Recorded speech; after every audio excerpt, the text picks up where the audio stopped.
gente? Calix Boxing here, and it's good to be back with you beautiful people. And right now, let me share the show real quick because people just don't be getting alerts these days. I have people texting me all the time who watch the show. I didn't get the alerts again. I didn't get the alerts again. I don't know what YouTube is doing. All right, so I'm sharing it on the community page, sharing it over there on X, what Elon calls X over there, and we're going to get going, and here we are. All right, it is shared. And make sure y'all share it as well. Hit that share button, hit that like button if you want to do anything to support the show. Not here looking for money, just share. Just share, like, and make sure to comment. It all gets engagement up. Shout out Joe Lopez, 40 ounce. Salute to you. Demetrio, Calix, let's go. Anthony Sanchez, salute to you. Jesus M, my guy Jesus M, saludos. Regis took a dive, obvious. Here we go. Here we go. Here we go. Shout out to JC. What's up with you? Regis payday holding back on his punches. Here we go. Here we go. It's starting. The Regis Prograis slander is starting. And look, I'll say this. When your CompuBox is historically bad for the year, and I mean historically bad for his 2 fights this year, excuse me, you're going to open yourself up for stuff like that. So I'm not going to chastise the chat for saying stuff like that. It is what it is. When your CompuBox is historically bad, when you're landing like, what was it, 28 punches, 36 punches in a whole fight, like 2 punches per round, 3 punches per round in a whole fight, you're going to open yourself up for stuff like that. It just is what it is, man. It's boxing. We all have thick skin here. And you're going to open yourself up for stuff like that. People claiming you're taking a dive.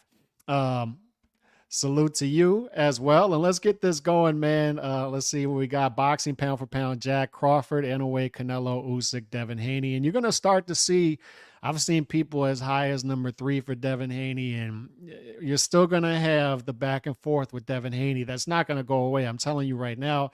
But you're going to have people top 5, top 6, top 7. He's climbing with each fight. Last year, after the first Kambosos fight, second Kambosos fight, does he belong there? Lomachenko, does he belong top 10? Where is he in the top 10? You know, a lot of people felt he got a gift decision. Does he belong on there? Does he not belong on? At this point, it becomes, he's there. Where is he on that list? That's where we are right now. Regis shat the bed. Yeah, he did. He did. There's no way around it. And like I said, going into that fight, there are no excuses. This is the big fight you wanted. You talked the big game. Your strength and conditioning coach is out there calling people out, calling people all kind of names. You're calling people crackheads. You got to show up. You got to show up. And to his credit, he took the L like a man after the fight. Got beat by a better fighter. Hold your head up high. Let's get better. All this stuff. But we'll talk about that as the show goes on. Yeah, he wet the bed, man. He did. Shout out my guy Nando. I think you were at the fight, Nando. How was the atmosphere out there? I was watching it in the bedroom. Wifey was asleep, so had the sound down, so I couldn't really get the gauge on the atmosphere. Hopefully it was good. Regis didn't fight like he did versus Taylor. I know if any different style, but still Regis didn't go after him. We'll talk about that. Montana Love was a disappointment. Yeah, Montana Love is a walking disappointment. That's just what he is. And the Australian guys are just beating up on him. And shout out to the Australian guys. Paro, I bet Paro, that's one of the ones I got right. Paro minus 196. And he beat the hell out of Montana Love. And you saw that give in Montana Love again. He just doesn't have it. He doesn't have that. Regis talked. He had answer for everything, and he didn't. Yep. He didn't. Let's start off with Robeisy versus Rafael Espinoza before we go in depth about Devin Haney, where he is. The Tank Davis fans just doing their Tank Davis stuff. Mythical matchups, right? The mythical matchups, Tank wins them all. He wins them all. Why even fight him? He wins them all. And then when we start to get, hey, can Tank fight Devin Haney? Then it becomes the obstacles start to roll out, right? Same thing. Hey, can Tank fight Shakur? Obstacles roll out. The obstacles are rolling out. And that's why I'm no longer playing that Tank Davis mythical matchup thing. I'm not playing it with these dudes. Not doing it. More on that in a minute. It was Oakland Coliseum Raiders games dropped off into the Chase Center. They weren't ready. Some folks Got a little bug eye, LOL. I hear you. I hear you. And one thing Devin Haney does lack is maybe the entertainment value. But I was still impressed with his performance and still enjoyed it. Once again, more on that in a minute. But Robeisy versus Rafael Espinoza. The reason I want to start with this fight is a fight of the year candidate. And Ramirez and Espinoza represent everything that's right about boxing. When I rolled out that data a couple months ago, last month, whenever it was, of there are only 4 fighters in ESPN's top 100 pound for pound who fought 3 times this year. Robeisy Ramirez was one of them. He was one of them. Just fought a 3rd time. Fought a tough, undefeated fighter, Rafael Espinoza, who was undervalued at 14-1 underdog. And a lot of these guys, man, they come in, you don't know what you're going to get with them, and Espinoza was one of them. Undefeated fighter, high KO percentage, but didn't have the resume as far as names. So he's a wild card coming in. And what do we say about 126? Me and D-Style have been highlighting this for a while. With 140, and we'll talk about this in a minute when it comes to Regis Prograis, Josh Taylor being beat out of the division by young, more nuanced, athletic fighters moving up. 140, you're not going to take anything away from Regis Prograis and Josh Taylor in their run because they beat tough fighters. It was a tough division full of fighters fighting each other in the top 10. And that's the type of division it is. 126 is one of those divisions. It turns out Regis Prograis and Josh Taylor, probably not great fighters. All right? With Regis Prograis, I'll say this, never will be. We thought down here in New Orleans that he would get to that destination of great fighter at some point. Never materialized. He never got to that destination. Good fighter, good career, good resume, not great. Not great. Saturday, he could have jumped that hurdle. Not great. Good fighter. 140, division full of tough, good fighters up until now, up until recently. That's what it's been for a half a decade. 126 is a similar division. Good fighters in that division. Deep division full of good fighters and not much separation. There's not going to be a fighter in that division likely that's going to separate himself from the pack. And Saturday night showed that. Espinoza outside of the top 10, a wild card in a deep, tough division full of good fighters. And he comes in there and he takes the fight to Robeisy Ramirez. And what a fight we got. And I'll say this, after watching the fight, I had to watch it the next day. I got to reward the referee. I got to give him praise because that 5th round, the end of the 5th round, that could have got sketchy. And a lot of referees would have panicked there and stopped the fight. And he didn't. He allowed Espinoza to gather himself. I think it had a lot to do with, you got to use common sense despite what people say. People say, don't take time into consideration. No. As a referee, you should be doing that. And he heard the 10-second bell go off. He sees Espinoza fumbling to get up and almost fall out the ring. And he gives him time to recover. And he lets him go on and allows him to fight the fight. And then Espinoza comes back after having a tough 5th, 6th, 7th round, and 8 through 12 just starts taking the fight to Ramirez, and just a beautiful back and forth in this fight. And Ramirez and Espinoza, to me, represent everything that's right about this beautiful sport. When I watch Shakur versus De Los Santos, I'm trying to keep my son awake to watch it, and it's in the middle of the night, and I'm like, good Lord, man, this sport.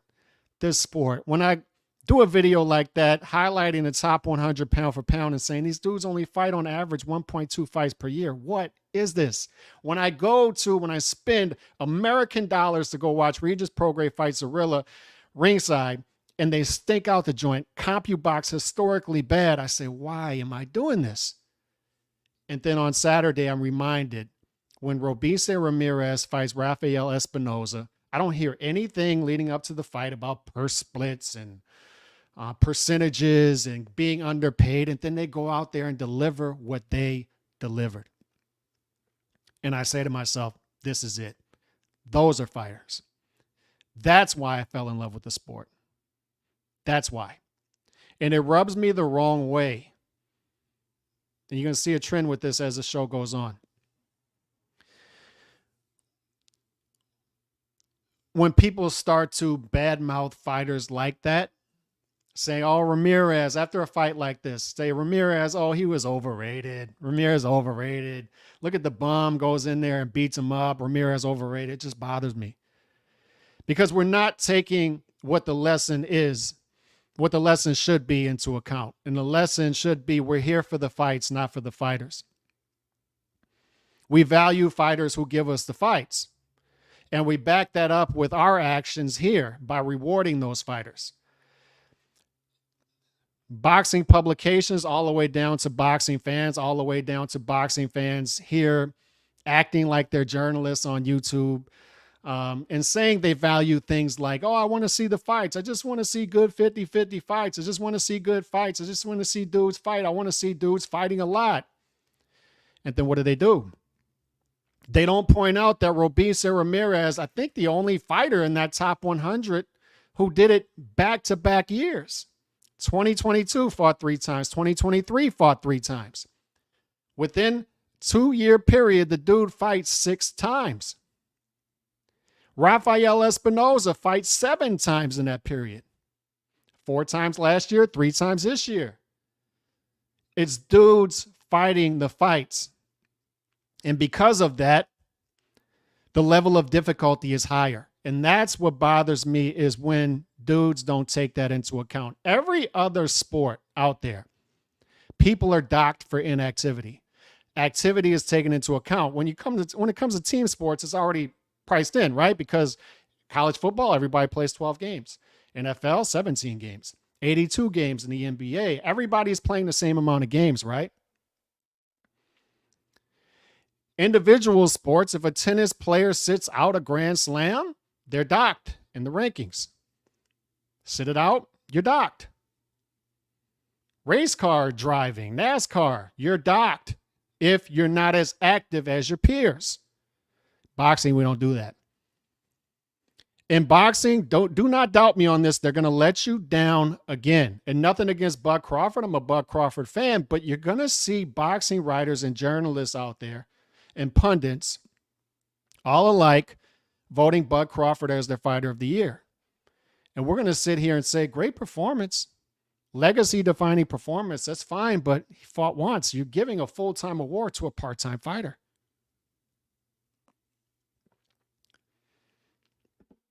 Ramirez fights 3 times. Navarrete fights 3 times. For those 2 guys, they sort of fell off a cliff in that 3rd fight. Conceição might have been a tough opponent, Espinoza. But that 3rd fight, man, the level of difficulty is higher than their peers fighting 1 to 2 times a year. Oh my God, you're talking about Navarrete being in the top 10 pound for pound. Ha, ha, ha. Look at how he looks against Conceição getting the draw. I'll tell you what, I like the fact that he fought 3 times, had surgery after the fight. It's much more difficult to do. Have fun with Shakur Stevenson in your pound for pound list after the De Los Santos fight. Have fun. Have fun with it.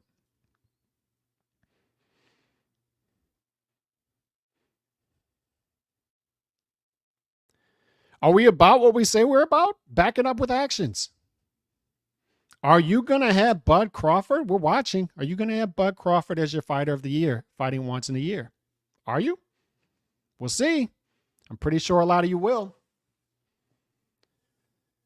And it's a mixed bag because Lee Wood performs well in his 3rd fight. So does Tim Tszyu. Last year, Bam Rodriguez fell off a cliff in his 3rd fight. Stories from his camp where he was beat up in that 3rd fight. This generation right here, it seems like that 3rd fight is the tough fight. They're conditioned to fight 1 or 2 times at the top. That 3rd fight is tough. I'd prefer us have forgiveness if a guy loses his 3rd fight. If a guy fights a 3rd fight and loses it, I prefer us to have forgiveness. Why? Because if we want to see dudes fighting 3 times per year, we got to offer them that forgiveness if their peers are fighting once or twice. What do you want to see? Would you rather Robeisy Ramirez not fight that 3rd fight and look great? What do we want to see? Would you prefer Navarrete wrap it up after the 2nd fight and take a break? Or would you prefer him fight Conceição? Both of those fights. Navarrete, Conceição. Ramirez versus Espinoza, both fight of the year candidates. As a boxing fan, I applaud those dudes. I applaud Ramirez. I applaud Espinoza. Everybody out there right now in the YTBC, 95% of these dudes aren't even talking about that fight. They're not going to tell you Robeisy Ramirez fought 3 times this year and he was one of the only handful of fighters at the top level to do it. They're talking about Devin Haney and moving goalposts for him and saying Regis Prograis sucks. And then they're talking about Tank Davis and then this $4 million offer that apparently Bill Haney sent Matias, as if Bill Haney is in position to send somebody a $4 million offer an hour after a fight. Like, what the hell is wrong with y'all? Can y'all wake up? Can you wake up? Why in the hell would you think a trainer / manager could send a $4 million contract offer to somebody an hour after a fight? But that's what these dudes are doing shows about. They're not backing up what they say they want. They're talking about business. They're talking about dudes being exposed. They're not talking about dudes actually giving you fights, fight of the year candidate. It's just a joke. It's a joke. And it's the big publications down. It's a joke. We're out here in the wilderness as boxing fans. We got to try to create our own demand because we can't trust them to do it. I learned my lesson when they were doing awards for the top fighter of the decade, the fighter of the decade 2010s, when they were doing these awards at the end of 2019. And I'm sitting here and I'm watching everybody give the award to Floyd Mayweather. And I'm just sitting there. I was like, my God, these dudes are lost. Big publications down. Floyd Mayweather, Floyd Mayweather, Floyd Mayweather. And I'm saying, do you say box rec? Do you not have box rec? That's all you have to do. It doesn't take any more nuance than that. The dude fought once in the second part of the decade against a dude who was 0-0. He fought 10 times in a decade, I think it was. 10.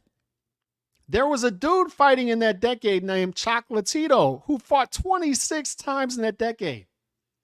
He outpaced Floyd Mayweather 2.6 to 1 as far as fights. Fought throughout the decade, did it in multiple different weight classes, won legitimate titles in those weight classes, and had twice as many knockouts as Floyd Mayweather had fights. And I see these dudes handing Floyd Mayweather Fighter of the Decade awards. I'm like, good Lord. That's when I knew we're gone. It's lost. It's completely lost. The dummies have taken over. And if you don't believe me, man, just watch over the weekend this nauseous, another, like Canelo gives an interview at Fight Hub TV and then this nauseous news cycle again. And then Andre Ward comes out there. I'm saying these dudes, cats chasing a laser pointer on the wall. They're just not capable. And we're out here. We have no representation. Floyd Mayweather is your fighter of the decade? 2 of his 10 fights were against Andre Berto and Conor McGregor. And you're giving it to him over a dude who won, I think, legitimate titles in 3 weight classes and knocked out twice as many opponents as Floyd Mayweather fought. Outpaced him almost 3-1 as far as fights. Go look at it, man. Like, go do a Google search of Fighter of the Decade 2010 to 2019. Go look. Go look at the big boxing pundits who handed it to Floyd. But it's the same thing. Dudes will say they want a certain thing. But from December of 2020 to September of 2022, Canelo fights 6 times. Activity, right? That's good, right? But then he loses to Dimitri Bivol in there. And then dudes drop him in the pound-for-pound list beneath Errol Spence, who fought twice in that same time period. I'm saying, like, is there any sort of forgiveness there for a dude who's outpacing his peers 2-1 and in many cases 3-1? No forgiveness. All right, bet, whatever. But this is how lost we are, fellas. And even after Errol Spence goes on another 15-month hiatus, whatever he's doing, wrecking cars, whatever he's doing, playing bumper cars. What happens? He still stays up there on the pound for pound list. And I'm sitting here like I must be in the twilight zone because these dudes are telling me they love activity. They're telling me they want activity. They're telling me inactivity is bad, but then they reward inactivity. And I'm sitting here. I'm like, all right, I guess I'm the only one. I don't know. 6 fights, 2 fights. He became undisputed in that time frame. And his only loss is to a guy who's top 5 or 6 pound for pound, yet he's beneath the guy who fought twice. Huh. Interesting. You gave your Fighter of the Decade award to a dude who fought 10 times and only fought once in the second half of the decade against a dude who was 0-0. Huh. Interesting. And then we got another nauseous Canelo cycle. And I told you dudes, man, like, you're going to have to deal with it. For the next 9 months until this fight happens, you're going to have to deal with it. It just is what it is. We don't have representation. We don't have dudes who could properly push back on this stuff. We don't have dudes when you see tweets and videos saying Canelo aged out Gennady Golovkin to say, look, dude, like, he signed a contract to fight Gennady Golovkin within 17 months of becoming the lineal middleweight champion after the previous 2 lineal champions. Hurts my heart, by the way, because I was cheering for Cotto against Canelo. I would have loved to have seen him say, I will fight Golovkin. I was cheering for Golovkin the first 2 fights against Canelo. At the time, I loved hearing this narrative that Canelo is ducking Golovkin. But then guess what? He didn't. And he didn't 3 times. And then I just deviate and I become a Canelo Alvarez fan too. And I become a big Canelo Alvarez fan because I already know where this is headed. And these dudes are repeating the same history 6 years later. They don't learn anything. It's tough sharing a space with these dudes, man. It's tough sharing this space. It's easier, fellas, to just deviate and just admit you were wrong. Just admit you were wrong instead of constantly moving goalposts. But the problem is nobody ever holds them to it.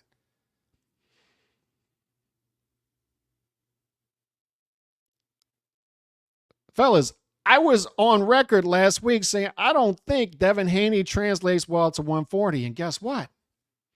He moves up to 140 in his first fight and beats the hell out of a dude who's been top 2 in the last half decade in the weight class. Just beats the hell out of him. 120 to 107.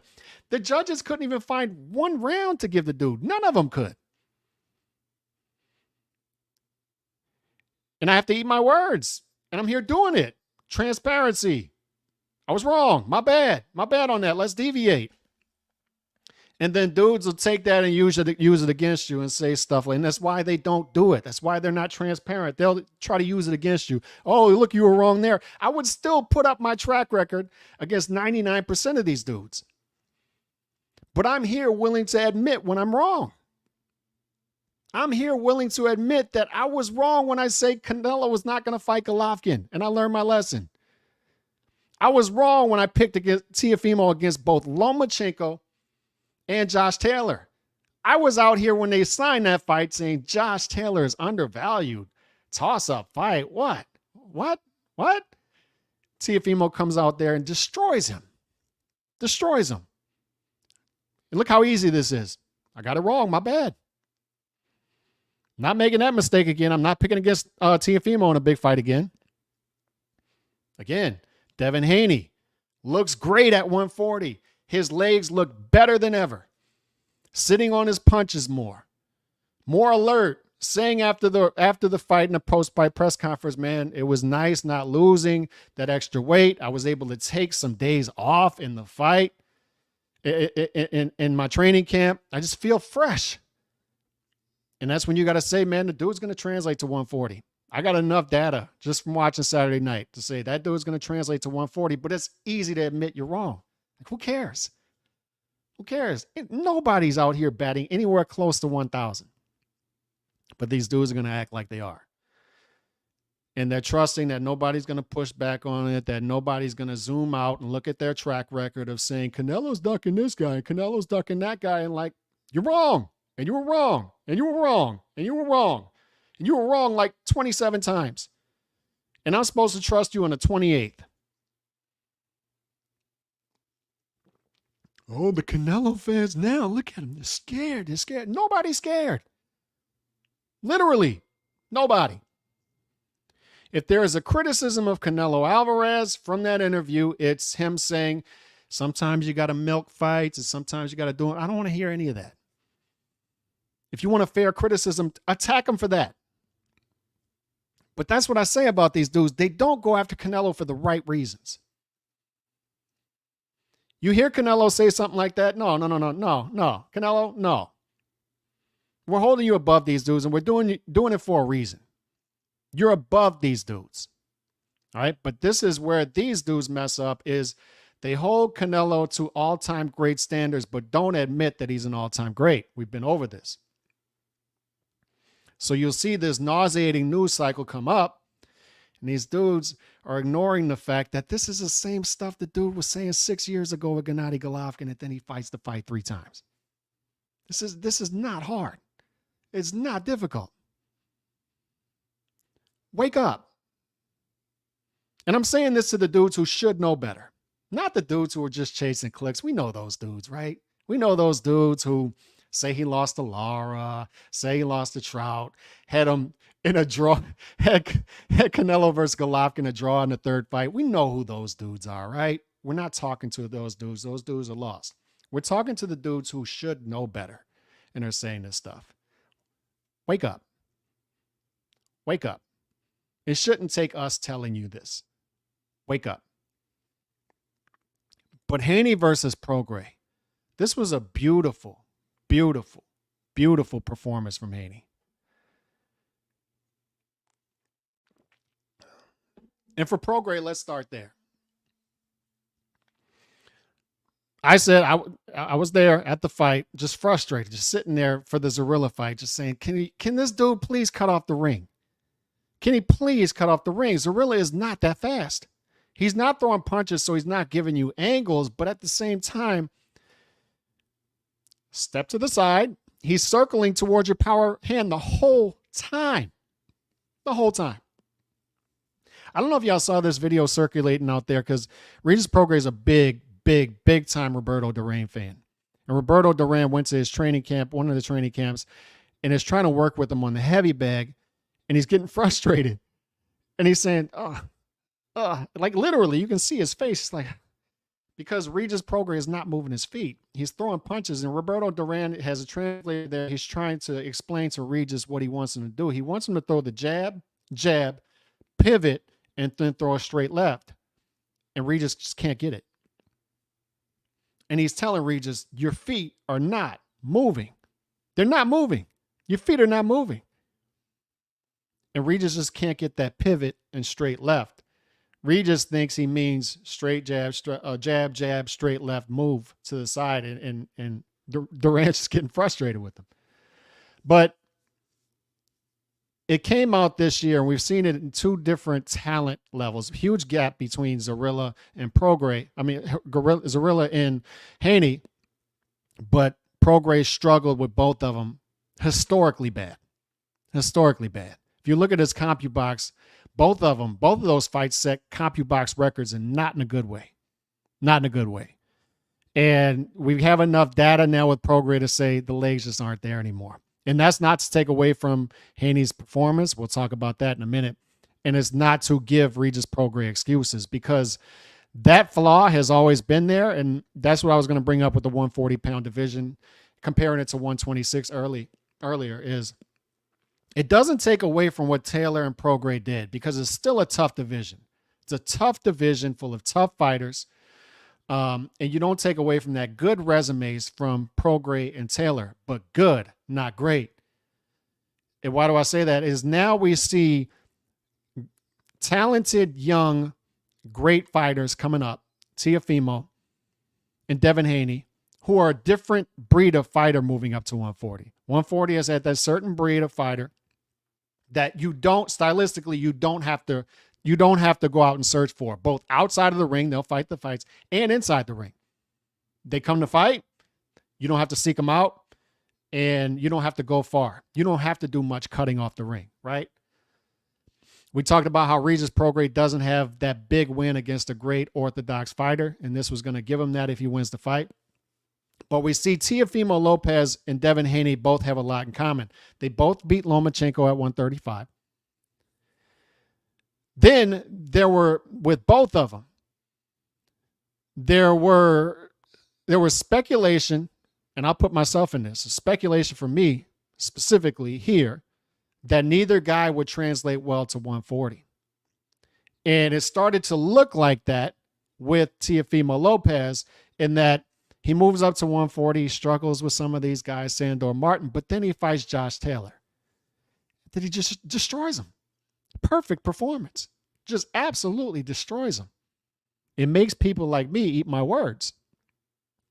You say, good Lord, I was wrong about that. He does.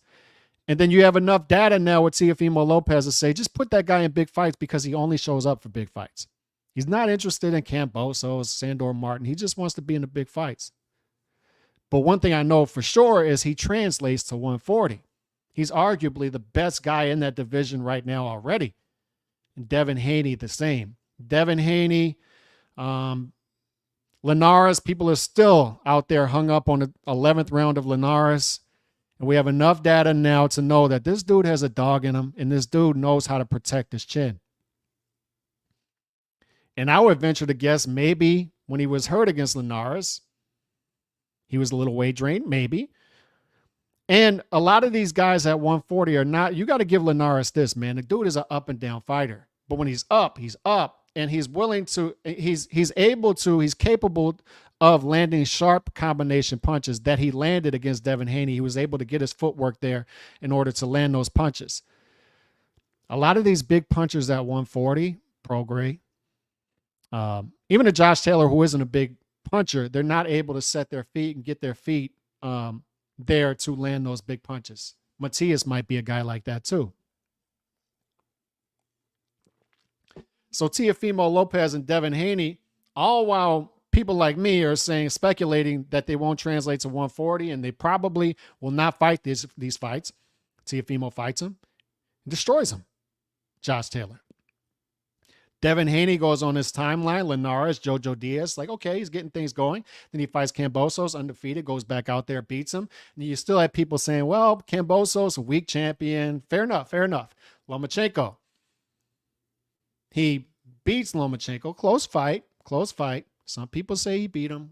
We'll see. But he still showed a dog in that fight.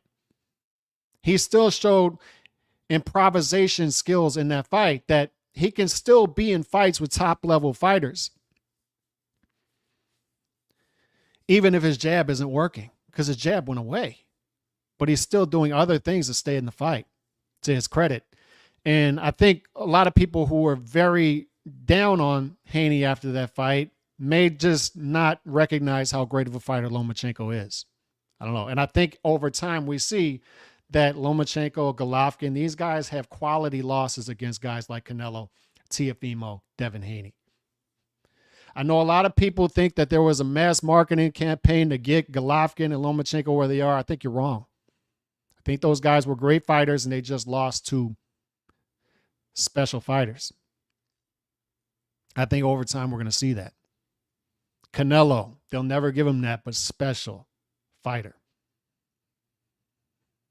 All-time great. But Devin Haney goes after the Lomachenko fight, moves up to 140 and says, I'll fight the top two guy there. You got guys, other guys that would not make this move, but I'm going to make it. I'm going to fight this guy, and I don't want to see any type of revisionist history. Revisionist history is popular in boxing. Look, Regis Prograis, historically bad this year, CompuBox, but people were saying undervalued at 4 to 1, 4.5 to 1. I'll just put myself in this. If he lands big shots against Devin Haney, who hasn't faced a big puncher at 135, it could be a mess.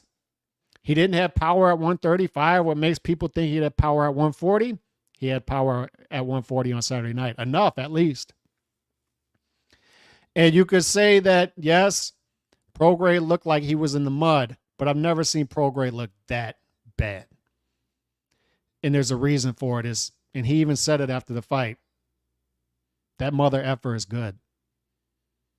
He's better than I thought. He's faster than I thought. He has more power in his shots than I thought. It's time, man. We got to give the dude flowers. I'm sorry. I'm sure some of you out there still want to hate on Devin Haney, and there's stuff to hate on outside the ring. Look, dude, like, I don't understand these new generation dudes. Dudes half my age. I don't understand dudes painting their nails. Just like I don't understand out the gate Canelo riding white horses on the beach. But over time, I'm like, I don't care about the tight golf clothes and the white horse on the beach. I'm just going to like the dude. He's giving me the fights. I got no reason to not like the dude. He's a ginger from Mexico. I got nothing in common with him, but I like him. He's giving me the fights. I'm sorry. Same thing with Devin Haney now. Bay Area, I got nothing in common with that. Nothing in common with the painting his nails. Don't understand that. Putting jewelry in your mouth. I never understand why dudes waste their money on jewelry in their mouth. Saying cornball stuff, but that stuff does not bleed into the ring, fellas. That's a fighter. That's a fighter fighting the fights. And he's a more layered and nuanced, tougher fighter than people are giving him credit for. We have enough data now to know that. That dude is a legit pound for pound talent. Look, I don't want to hear it. I don't want to hear it. Legit pound for pound talent. I know some people don't want to hear that, but it is what it is, man. Like, we're about calling it up the middle here. I would love to get on here, New Orleans, and say Regis Prograis is a great career, great fighter, but it is what it is. He never got to that destination. Good fighter, good career. He needed this fight on Saturday to cross over into great territory, and he failed miserably. And part of the reason he failed miserably, you can say he's aged, his legs are slow, but Devin Haney made him look that way. Yes, he looked bad against Zorilla too, but Zorilla didn't make him look like that. I haven't seen anybody make Prograis look like that. So I don't want to hear it. I don't want to hear the goalpost moving. And that's what your dudes are famous for out there. Move goalposts. You're going to move goalposts again. Move goalposts for fighters you don't like. All I'm saying, man, is you might not like what this dude is doing outside the ring. You might not like Bill Haney with his cornball tactics saying, we offered Matias $4 million an hour after the fight. Who in the hell drafts a contract within an hour after the fight? When did he have time to do that? We sent him a $4 million deal and he turned it down. No, look, stop. Stop. You're just going to have to deal with that. That's part of the package, unfortunately. You're going to hear Bill say crazy things. You're going to see Bill warm up to crazy channels here on YouTube. You're going to have to deal with that. But one thing we know is that does not bleed into the ring. We said that with Floyd. Floyd was a notorious cornball. There's cornball tactics everywhere outside the ring. Was insecure outside of the ring, but that sucker was secure inside the ring. I could tell you that. And we got to deal with that with Devin Haney. You may not like the dude outside the ring, but I'm telling you, that's a fighter. You can spot it from a mile away now. It's not whether he's on the pound for pound list. It's where is he on the pound for pound list now. He crossed over into that territory on Saturday. He's doing real things. Real things. Real belts. Real belts.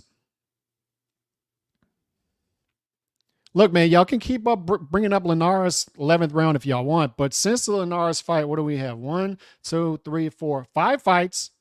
5 fights, right? And 5 belts later, the dude hasn't been hurt against several different styles. 5 fights, 5 belts later, 2 weight classes later, 135, 140, the dude still hasn't been hurt. I'm old enough to remember this with Vladimir Klitschko. He's going to get hurt. He's going to get hurt. It's his track record. He doesn't get hurt. Got hurt, and then all of a sudden he stops getting hurt. And that's what I was impressed with Devin Haney on Saturday night stylistically. If you look at the fight, and you could tell the shot he landed against Regis Prograis, it was a flush shot, but You could tell Regis's legs just weren't there anymore. But one thing I was impressed with is Bill's, and Bill says outlandish things, but once again, it doesn't bleed into the ring and it doesn't bleed into the business, is they're very measured. And people can call them opportunistic. I have, but every fighter is opportunistic. If every fighter is as opportunistic in the way that Devin Haney is, we'd have a good sport because he's still fighting meaningful fights. Right? But he goes back to the corner and Bill's telling him, settle down. We got him hurt, but settle down. Just stay doing what you're doing. Do not go after him. Do not go after him. And why is Bill saying that? Because Bill, without even hearing what's going on in the other corner is telling Regis not to go after Devin. If you hear that, they said, let Devin come to you. Let him come to you. Let him come to you. Bill knows that already. And Bill's saying, don't go after him. Don't go after him. And then he goes out there and 120, 107, 120, 107, 120, 107 stays disciplined. And that's what we were wondering going into the fight, right? Is one of the wild cards is the strength and conditioning coach calling the dude a private school kid and all this stuff, right? And it was good trash talk because you want to bring Devin outside of himself. You want to turn Devin into a guy who's going to come after you. That was the game plan from Regis Prograis and his team, both outside the ring, inside the ring. Make this guy come to you. Piss him off, make him come to you, make him fight outside of himself. It's why they wanted to fight in San Francisco. This dude's going to fight in front of a hometown crowd for the first time, 16,000 people, and maybe he's going to try to please that crowd too much and fight outside of himself. And what does Devin do? He doesn't. Stays disciplined, goes to work, continues to make Regis look bad. Regis, they knew he wasn't going to cut off the ring, just did not cut off the ring, did not cut off the ring, did not cut off the ring. He's just not capable of it. I had people texting me during the fight, why is this dude not cutting off the ring? He's just not capable of it. Good run at 140, beat good fighters, but he beat a certain style of fighters at 140, and we have a new style of fighter ushering in from 135 up to 140.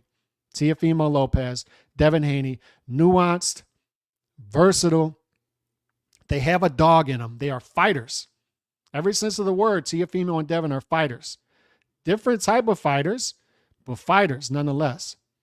They can handle adversity. They may look at certain points fragile outside of the ring. But when the big lights shine, those dudes show up. They're mentally tough in the ring. And that's what we got now at 140. We got Devin, we got Teofimo, and they're doing things some of their young peers are not doing.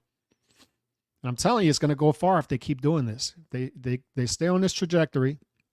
With Teofimo, one of the fair criticisms still is this dude's just all over the place, right? Fight, man. Like, can you please, for once, take advantage of some momentum?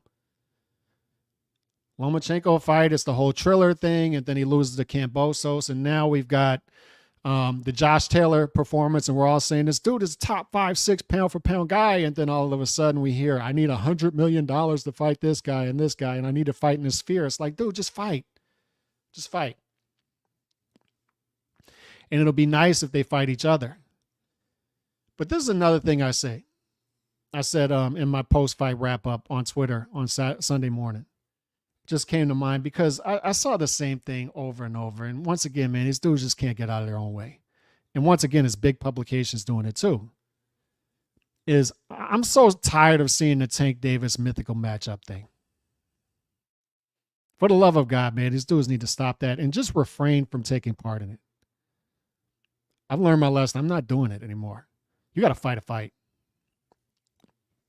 I'm not going to sit here and watch Devin Haney move up and beat Regis Prograis after beating Lomachenko and have a year where look at the year Devin Haney had. Despite what we think about the decision from the judges in the first fight, look, on paper, this dude's got wins against Lomachenko and Regis Prograis, 2 different weight classes, titles, legit titles, 2 different weight classes. And on top of that, he adds to the fact that that he's got an arena sellout now, 16,000 plus.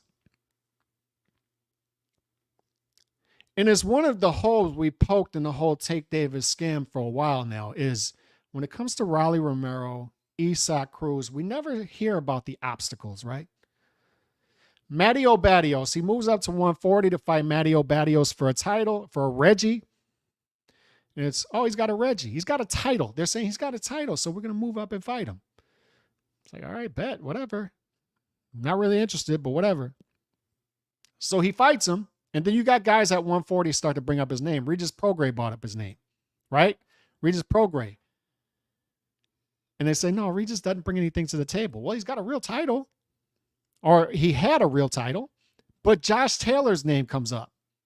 And Leonard Ellerby famously says he doesn't bring anything to the table. Well, he brings a title. He brings 5 titles to the table. 4 real ones, the lineal title, Ring Magazine lineal title. He's got everything that matters in that division. Well, he's not a draw, though. Neither is Matteo Barrios. What do you mean? So forgive me for being impressed when I see Teofimo and Devin do the things that Tank Davis and his team are not willing to do. I'm not impressed with you beating Matteo Barrios for a Reggie. You know what I'm impressed by?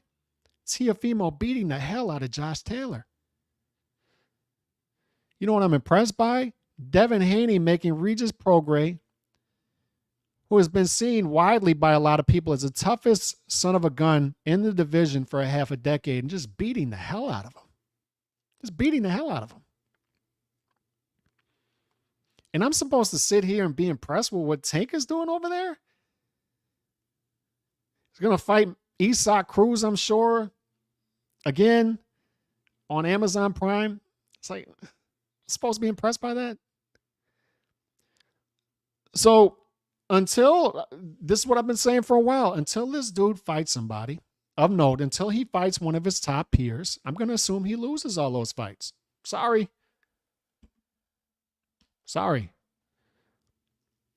Chauncey Pearls, $4.99. Lunch on you here in Cali. Haney deserves respect. Fighter of the year is between Inoue and Haney. I tend to agree. And yes, lunch on me when I get out to California.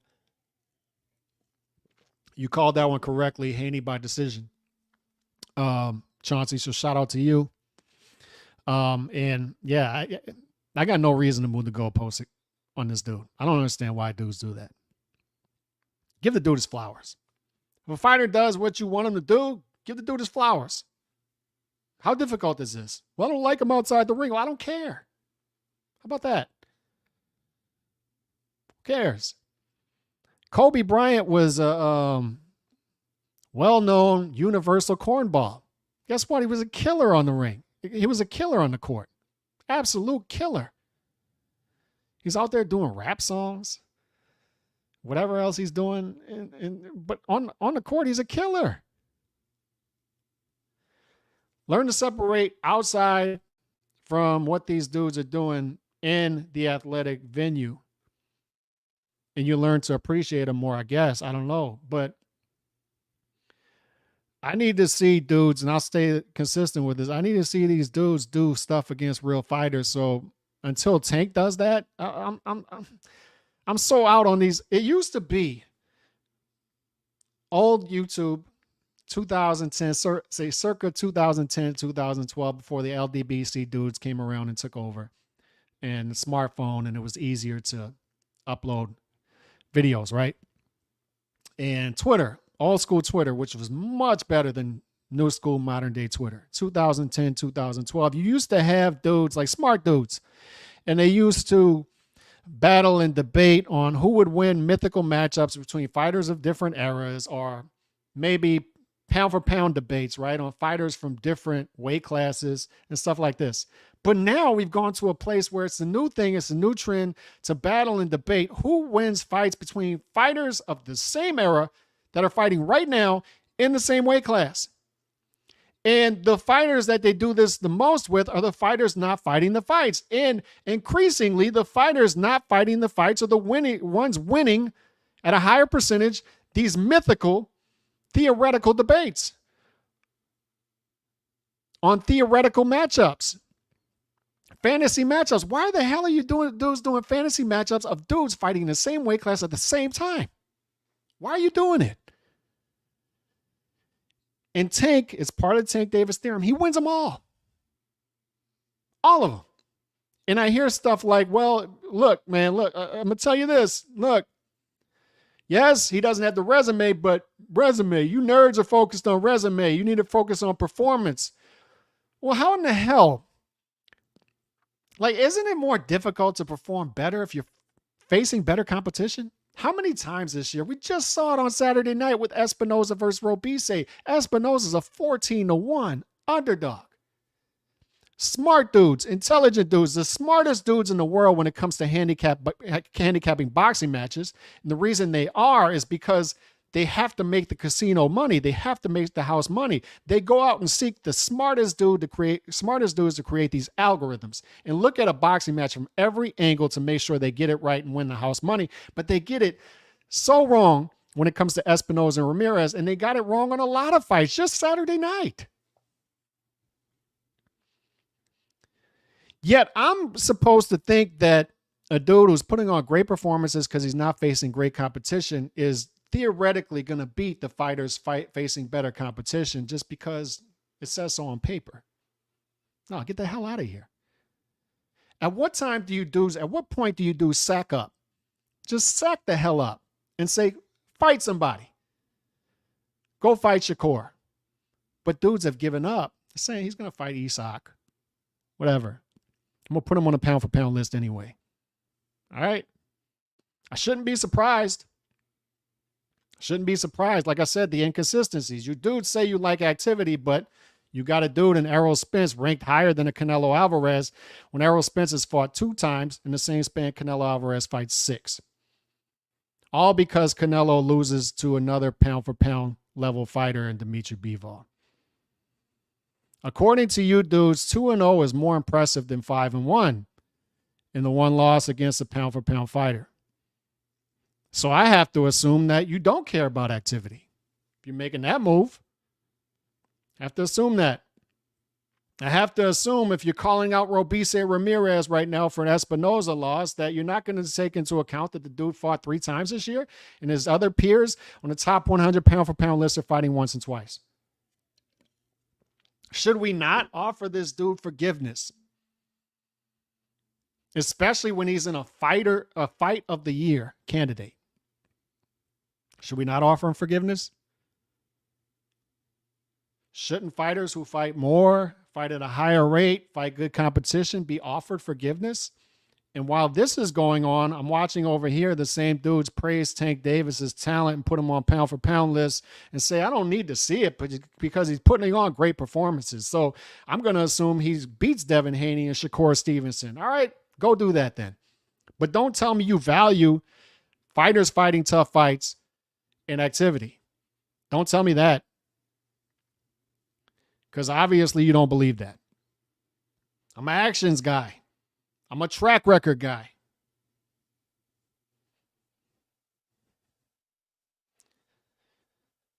If you're saying one thing, but you're living another way, I'm just going to assume you're full of it. I'm going to assume that. I don't know. I'm just going to assume that.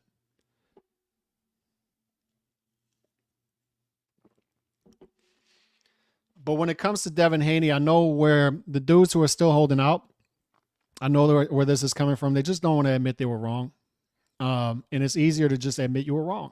Like myself. I didn't think he would translate to 140. Guess what? I was wrong. See how easy that was? Magic. Abracadabra. I was wrong. So easy. I didn't think Teofimo would move up to 140 and face Josh Taylor within 3 fights or whatever he did within a year and a half. He did. Wrong. I didn't think he would beat Josh Taylor when he fought him. Guess what? Wrong. I didn't think at the time because I was listening to these dummies and I wanted confirmation bias because I was a Gennady Golovkin fan, but I didn't believe that Canelo Alvarez was going to fight Gennady Golovkin. And he did. And he did again. And then he eventually did again. So I was wrong 3 times over. But I admitted when the first fight was signed that I was wrong. It's easy. But these dudes are so good at the goalpost moving that 6 years later, they're ignoring the history. And on top of that, they're going to revise history. and say something as stupid as saying Canelo Alvarez aged out Gennady Golovkin. Dude, he fought him within 17 months of moving into the weight class, especially compared to his peers. Dudes disappear for a year and a half all the time now. You dudes are about to hand Fighter of the Year to a dude who fought once this year. A lot of you dudes were out here picking Errol Spence to beat Bud Crawford when he disappeared for 15 months. Stephen Fulton Jr., same thing. Jamal Charlo. Some of these dudes were out here saying Jamal Charlo looked great in his last fight. After disappearing for 2.5 years and fighting a welterweight on one leg at a catch weight of 163 and missing that weight. Yet these same dudes will say something stupid like that.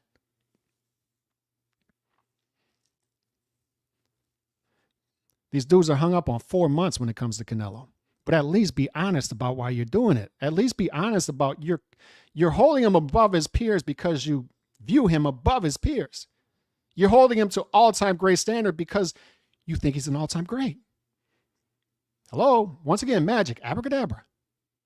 Get outside of yourself and view yourself at some point. Look in the mirror. We all have to do that exercise if we want to be successful. Like, look in the mirror. Watch your actions. Get outside of yourself. And when I see otherwise smart dudes buy into this stuff, I have to say, like, either they don't like Canelo, either they don't want to be wrong and have to revise history as they go on. I don't know what it is. But both times, y'all hung up on 4 months. He should have fought him in May of 2017 instead of fighting Chavez Jr. May, September? You explained away a dude going AWOL for 2.5 years and still holding on to his belt. You hung up on 4 months over here? He should fight Benavidez in May instead of September. Fair enough. I'm with you. But you're hung up on 4 months. It's not adding up. You're not being consistent. At least I'm being consistent. The takeaway from the Canelo interview was, for me, he shouldn't be saying. One thing he should not be saying, and is you dudes do not attack the right things. He should not be saying, well, sometimes we have to milk fights to make them bigger. They have to happen at the right time. No. Look, no. Just fight him in May. We did the same thing with Golovkin, and I remember it all like it happened yesterday. Suleiman saying we have to do it at the right time. And Chavez Jr. announcing that fight right after the Chavez Jr. fight maximizes the value of the fight. Look, fair enough. But once again, I hold Canelo to a higher standard. I don't want to hear it. We want the fight. I don't need to hear that. But at least attack the dude for right things. And at least stay consistent throughout the process. And I bring all of this up because with all kind of fighters, all kind of topics, these dudes just aren't staying consistent. They say they value activity, yet they don't. Their actions don't show they value activity. I didn't see one write-up. I didn't see anybody praising the fact that Robeisy Ramirez and Espinoza both fought 3 times this year. Espinoza fought 7 times in 2 years. Robeisy Ramirez, probably the only fighter in the top 100 ESPN pound for pound to fight 3 times in 2022 and 3 times in 2023. Consistency. Yet they're going to hammer Robeisy Ramirez for losing a fight, be overly critical of it. And I'm saying, like, why don't you take into account that offer this dude forgiveness that he fought a 3rd time this year? Offer Bam forgiveness last year that he fought a 3rd time last year after beating Sora Vise and Carlos Cuadras. We want activity, right?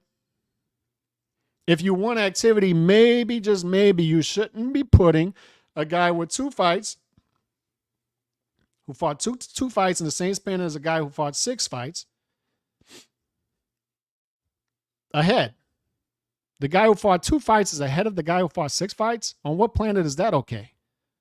Every other sport docks in activity in rankings except boxing. You have to have that system in your head to say, this guy's fighting more. He's fighting more competition. I'm going to offer him forgiveness. I'm going to naturally rank him a little higher. He's got a tougher schedule. He's got a tougher strength of schedule. Every other sport throws that terminology out there, strength of schedule. That's why I don't have any patience anymore for the Tank Davis fans and Tank Davis and his team, specifically when it comes to Devin Haney and Teofimo Lopez. Get in the ring and fight somebody. Or don't. But if you don't, just stay quiet. Go over there in your little minor league circuit and fight Isak Cruz again. Or Raleigh again, or Ryan again. Just go over there. Just go over there. Go to the kiddie pool. Let the big dogs do big dog things. Teofimo moved up. Teofimo did something that you did not do twice. Fights Lomachenko. I'm watching an interview from Calvin Ford, Tank Davis's trainer, on X this morning. The guy's asking him, like, Lomachenko, why didn't y'all ever fight Lomachenko? And Calvin Ford's like just throwing out this nonsense. Like I said, man, when the fights get tougher, the obstacles get tougher to overcome. And there's a reason they're doing that. When Lomachenko's name comes up, there's people in the boardroom and they're working, there's tough numbers that they're working. There's tough numbers that they're working. Really? Really? How about your side guarantees a purse, his side guarantees a purse, and y'all go in there and fight? How about that? You don't understand. You're just a boxing fan. You're just a boxing fan. You don't know what these dudes are going through in the back boardrooms, whatever. I just know when Lomachenko's name has been brought up for 5-6 years, these dudes act like they saw a boogeyman. That's what their actions tell me. Yet Teofimo fights him. Teofimo fights him. Not only does he fight him, he fights him in the height of COVID in an empty ballroom. Teofimo did not say, well, we need to wait a year because we got to do fights at the right time. We got to do the fights at the right time. Teofimo, Lomachenko get in an empty ballroom and they settle it. Forgive me for finding that endearing. Forgive me for being one of the few guys out here able to offer Lomachenko some forgiveness for at least making that move. Sometimes I feel like I'm out here alone. I don't know. Forgive me if he does that. Forgive me if Devin Haney, even though if there was an opportunistic angle of this, saying, I'm going to defend against Lomachenko. He's there, I'm going to defend. They both did something at 135 that Tank Davis for more than a half a decade has refused to do. And on top of that, they move up to 140 and once again do something that Tank Davis refuses to do. They go after the top guys in that weight class. They go after real belts, not fake belts. You're not a fake champion, a guy who got a gift to be in the top 10. They go after the real ones. They didn't say, Josh Taylor, what's he bring to the table? What's Josh Taylor bring to the table? I don't know. What's Matty Obadios bring to the table? I don't know. What's Raleigh Romero bring to the table? What does Isak Cruz bring to the table? What do they bring to the table? I don't know. They didn't say that. They went up and fought him. Devin Haney didn't say, what's Regis Prograis bring to the table? Went up and fought him. And they won. And that's why they get their flowers. See how easy that is. And I said at the time, they're not going to do this. And I said at the time, they're not going to win these fights. And guess what? They did. And I sit here and say, I was wrong. Easy, simple. But one thing I'm not going to sit here and do is entertain these Tank Davis mythical matchups. Not going to do it. You dudes can sit over there in your little circle jerk and circle jerk to the stuff that Steven Espinoza and Leonard Ellerby and all these guys say, and Floyd Mayweather about it. If it don't make dollars, it don't make sense. If it don't make dollars, it don't make sense. What does this guy bring to the table? And what does that guy bring to the table? And we got to talk about splits and percentages, and these dudes just need to be realistic. They need to be realistic. And I'll tell you another thing that rubs me the wrong way. while I'm on the topic, is I see people praising on Twitter on Friday, Saturday, Devin Haney selling 16,000 tickets at the Chase Center, which they should be. It's quite a feat. And good for him. I'm glad he got that. I'm glad he did. But Tank Davis will come out there, screenshot, and he'll say, "You're selling them at $60? You're selling them at $67? That rubs me the wrong way. I can't tell you how out of touch these dudes are. People are out here struggling to pay mortgages. Everything's more expensive. Struggling to even buy used cars. Everybody's out here struggling. People can't afford stuff. You got to pay $1 million for steak and eggs, whatever else. People are paying more and more and more for stuff. And then this dude is going to come. They just boxing, man. Like, it's the sport.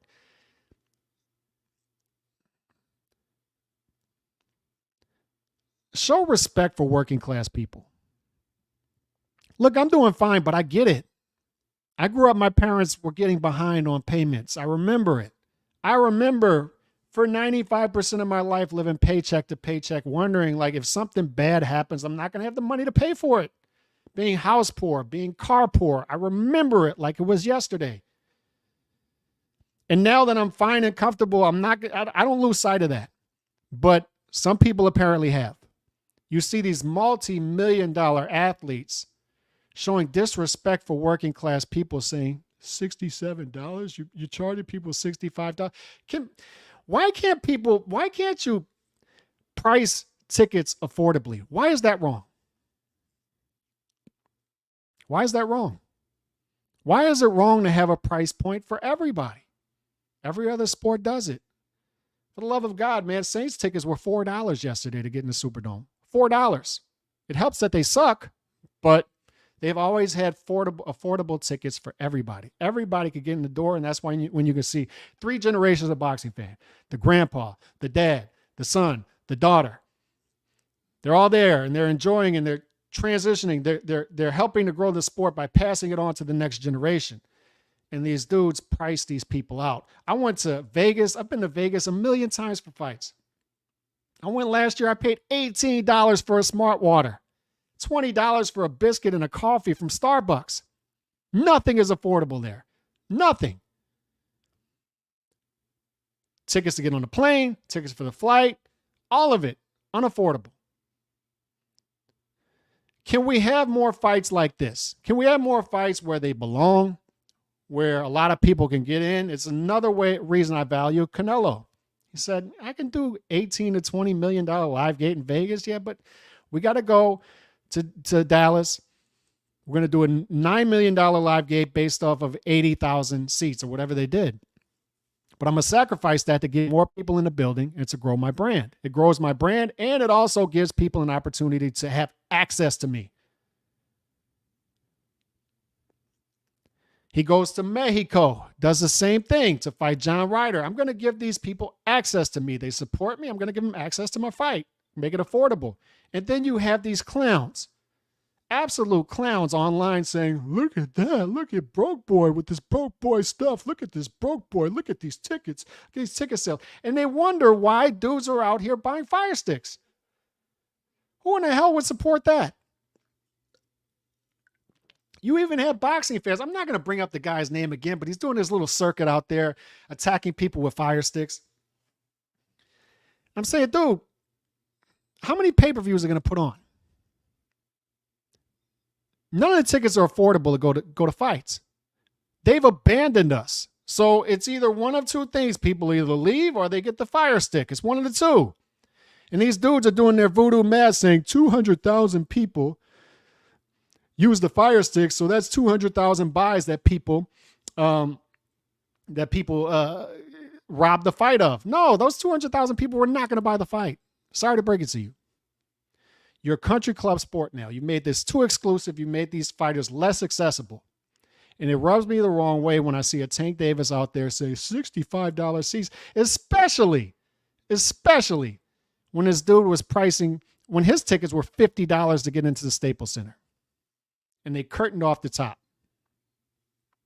Who are you to talk? Steven Espinoza's out there. That live gate did 3.7. I don't care what it did. Go to hell. How about you put fights where they belong? How about you price them affordably so we can all go? I went to a fight this year. Chauncey been to fights. Nando went to the fight. You know, working class, non-working class, whatever. But you got to give everybody access to these fighters if you want to grow the sport. But you made this a country club sport. Everything the Tank team is doing, it may be good for them. I don't know, but it ain't good for us.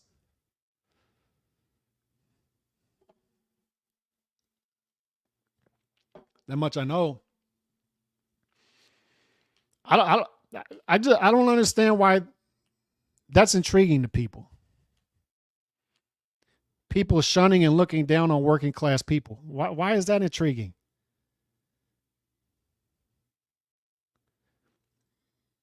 Why is that a good look?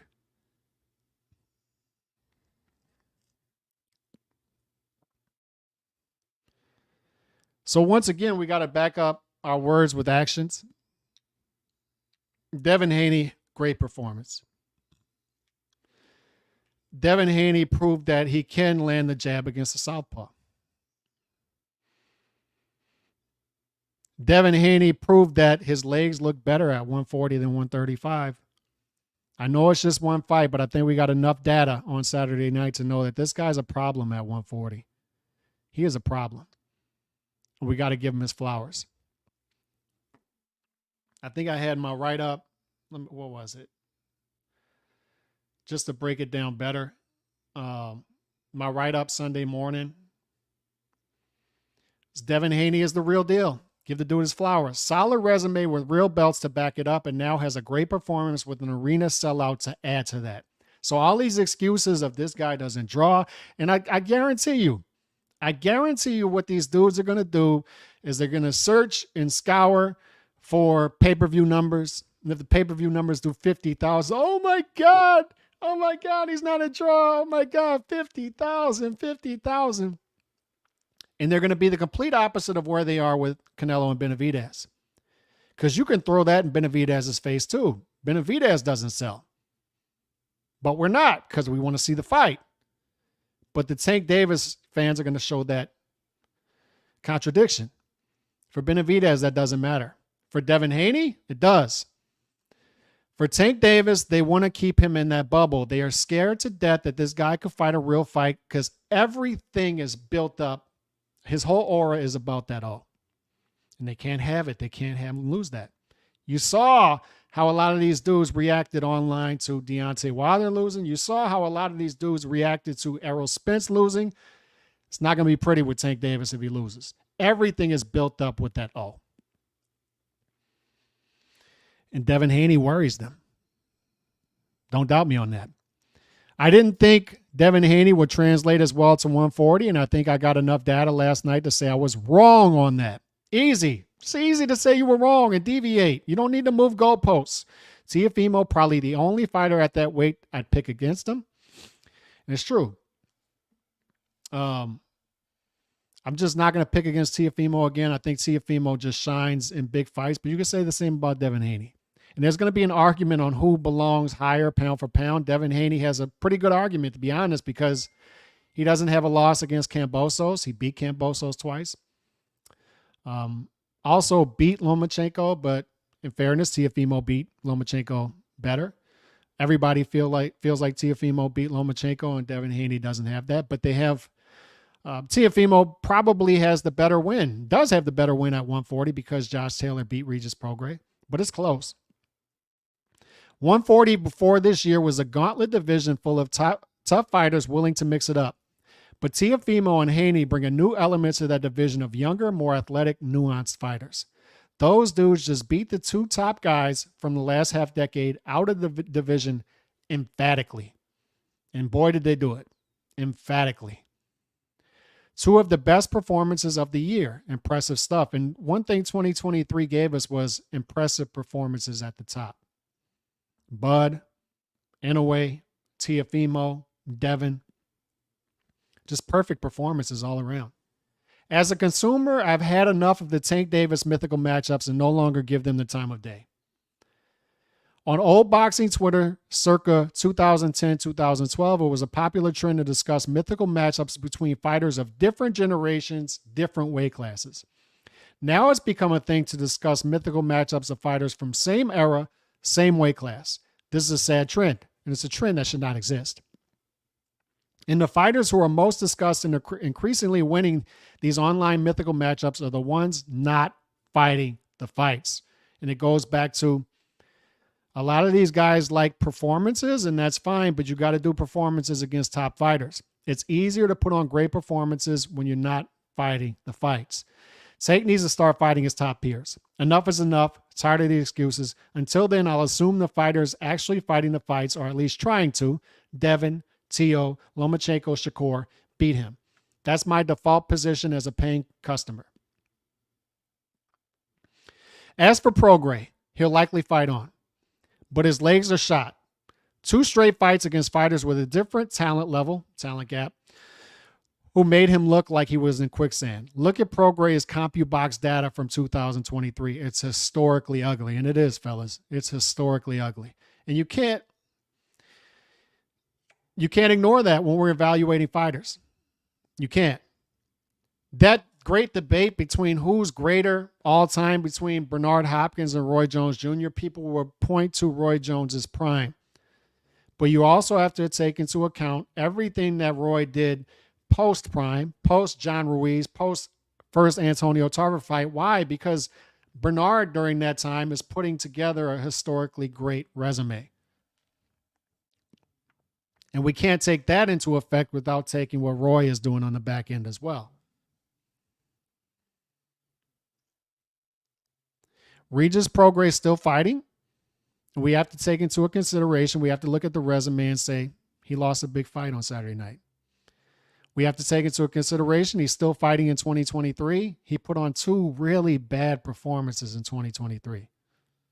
2 very bad performances, and he looked very flat-footed. Roberto Duran was right in that video when he's looking at his feet and going, it's flat-footed, all heels. It was bad. It was sluggish. Prograis will likely fight on and become a gatekeeper at 140. And this is the positive of Regis Prograis, is some of these fights he's been wanting and hasn't been getting because he looked tough, right? He looked like a guy you don't want to fight. Now he looks like a guy you want to fight. Now he looks like a flat-footed fighter. Now he looks like a fighter with no legs, a guy who can't translate to 147 because he's small and will have to continue to weight drain himself down to 140. And now younger up-and-coming fighters are going to want to fight him, and he's going to have more shots, but the reality of the situation is he's going to continue to fall flat. There are good matchups for him at 140. Jose Ramirez, Barboza, those are good matchups for him. He's not going to have to go looking for those guys. Those are winnable fights. But those aren't fights that you're going to say that's a great resume. If he wants to be a great fighter, he's got to win that great fight against a great fighter. And it's just not out there for him at this point. That's the reality. And it pains me to say that. But once again, we got to be real. You're not going to go to YouTube. You're not going to go to these pundits. A lot of them are going to keep it real. I got to say, man, like my hometown fighter, I wish I could say he's a great fighter. He's a good fighter. He had a good career. It's the reality. Good career that never quite got to the great destination some of us expected. It happens. Keep your head up high. And he did after the fight. He owned it. He told the people in his locker room, according to him, say, stop crying, get your heads up. We lost the fight. We lost to a great fighter. It is what it is. He owned it. Hopefully he finishes his career gracefully on his terms, not looking up from the canvas at the expense of a young up-and-coming fighter. And I'll say this too. Hopefully he does not go to the MMA, which he's talking about. Hopefully not. Hopefully he goes out gracefully. He's got money, passive income from everything I heard, and good for him. Go out with all your faculties. That's what I hope to see. But the story from Saturday night is twofold. It's The first lesson we take from Saturday is reward fighters doing real fighter things. Not fighters sitting at home in the comfort of their air conditioners, fighting real fights, and then criticizing fighters who are doing tougher things than them. Shun their fan bases. Throw it back in their faces. Throw the resume in their faces. And don't entertain them with mythical matchups. And if you do, just say, I'm just going to assume he loses. It's a red flag that these guys aren't fighting the fight, so I'm going to assume they lose. I'm going to assume you're hiding something. But Ramirez, Espinoza, they're everything that's right about boxing. Robeisy Ramirez loses the fight, but we got to offer him forgiveness. Just like Navarrete. We got to offer him forgiveness after the draw. We'll see rematches. And I think both of those guys will likely translate well in rematches. Lost tough fights, fought 3 times. They did what we asked. Offer them forgiveness. They gave us what we want. We want to see good fights, right? Back it up with your actions. And Devin Haney, we got ourselves a great fighter. We got ourselves a young, up-and-coming great fighter. And I hope this trajectory stays the same. And if it does, even if the dude loses 1, 2, 3 fights, so what? He's fighting the fights. The guy's clearly a pound-for-pound talent. I love it. I would love to see Haney and Teofimo, who have the same trajectory, get into the ring in 2024 and throw down. I would love to see them, as Nando says in the chat right there. And my apologies for not getting in the chat today. It was just one of those shows. But I've read all of them. Is you found something with the Chase Center. Keep going back there. Keep going back. Keep going back. Try to build something. Just like Shakur and Newark. And these guys, they're unavoidable at this point. These talking points from fighters who don't want to fight the fights between 135 and 140, you don't have them anymore. Your excuses are out. You now have 2 clear pound-for-pound talents. You have, and look, Devin Haney's trajectory is going the opposite direction of Shakur Stevenson. But when it comes to all of them, Devin, Shakur, Teo, you don't have any excuses ducking these guys. Because all of them can sell in their element. Devin Haney, 16,000. Shakur, 11,000 twice in Newark. Teofimo, small arena, yes, but 5,000 consistently with good live gate in New York. You can't avoid these guys anymore. They're putting on performances. They've all put on performances. Shakur, unfortunate what happened last time. But specifically when it comes to Devin and Teo, these guys are putting on great performances. They're doing things that their peers are not willing to do. And then on top of that, they're now selling. These dudes are going to get deep into pay-per-view numbers. I already know what's coming later this week. I already know it. The pay-per-view is not going to do well. I already know what's coming. But throw back in their face, up until the Ryan Garcia fight, Tank wasn't doing big pay-per-view numbers either. It just is what it is. It just is what it is. So great performance by Devin Haney. Great fighter. Great for him. I'm happy for him. Not moving the goalposts. Great job by him on Saturday night. On that note, I'm out. God bless. Peace.